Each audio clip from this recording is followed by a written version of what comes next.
Successful street tracks are quite hard to pull off, although the appeal of having a major racing series bringing attention to your location via racing is sometimes too great to ignore having a good attempt at one.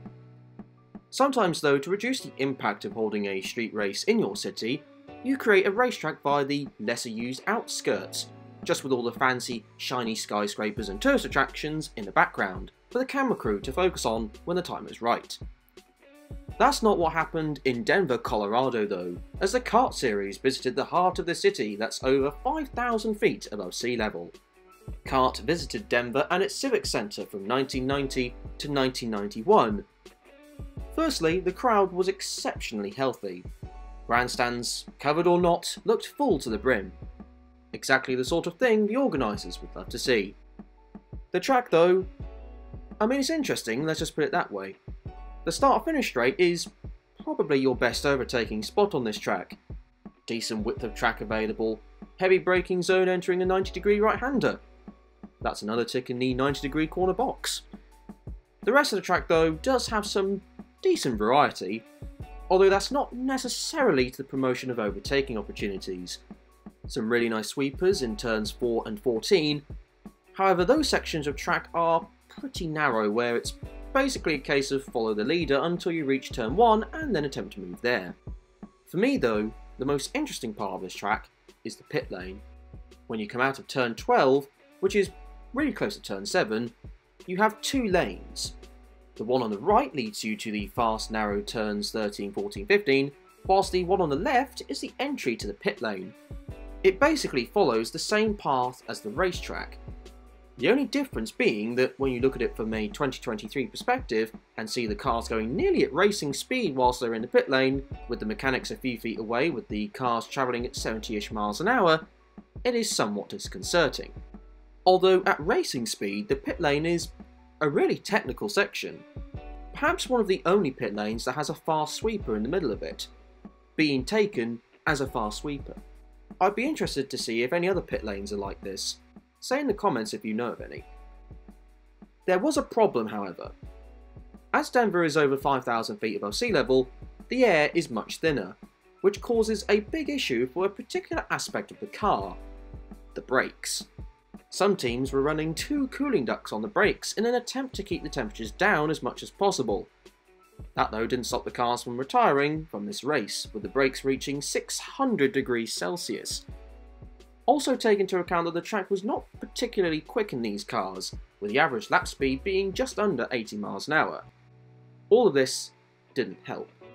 On the whole, the track was a success in terms of crowd attendance, however it wasn't doing quite as well from a financial perspective. Apparently the race lost $8 million, which is the reason why the event didn't last very long. In fact, the event had the taxpayers pay $500,000 in subsidies.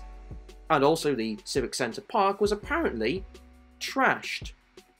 Not exactly brilliant that.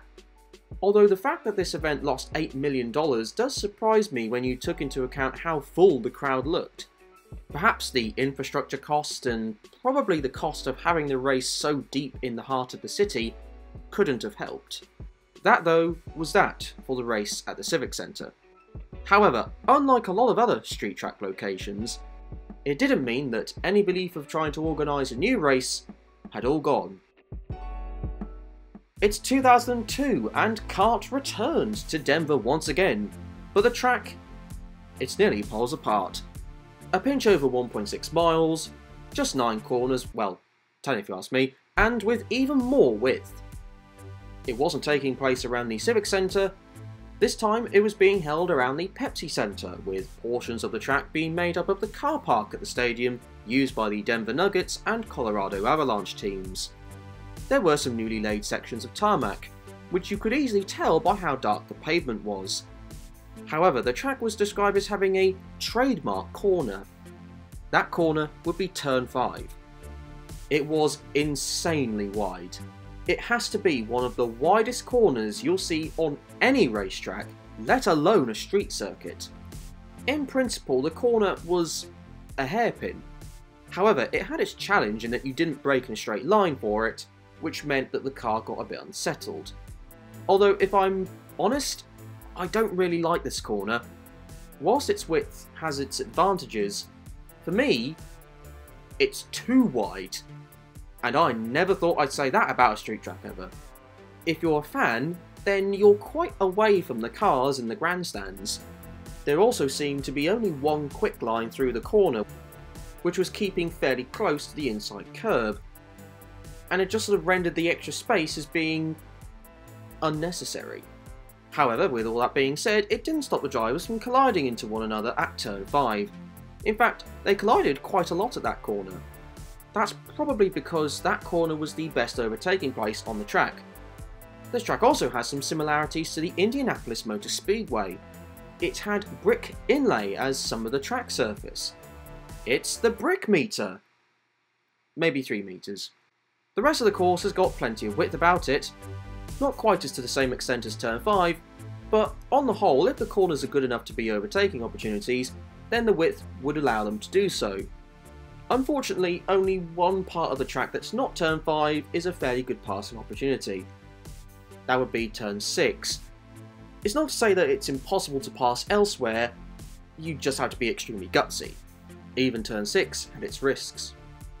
Speaking of turn 6, from 2004 onwards, it would become turn 1, preceding the new position of the start-finish line. This may have been because the starts to the previous races in 2002 and 3 were either incredibly spread out, or the drivers had difficulty bunching up the field, and then starts were being waved off because of it. Its intentions were good to move the start-finish line. However, now that the drivers had been given a greater chance at making moves, it led to the starts being a bit chaotic.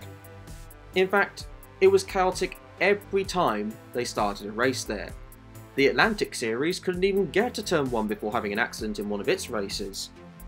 The pit lane was still in the same place as before, and the course was exactly the same as before, they'd just be starting and finishing it somewhere else on the track. The track though did end its tenure as a racing venue in dramatic fashion when Paul Tracy and Sebastian Bourdais had a collision that got somewhat heated on the final lap. The crowd figures compared to the 90s Denver track weren't as impressive, which may have contributed to it not being on the 2007 calendar. Colorado has a rich history in the racing world, Pikes Peak and the Pikes Peak Oval tracks to name a few, so it's not too far-fetched for street racing to come to the state capital. However, in both iterations, neither circuit could maintain a lasting impact.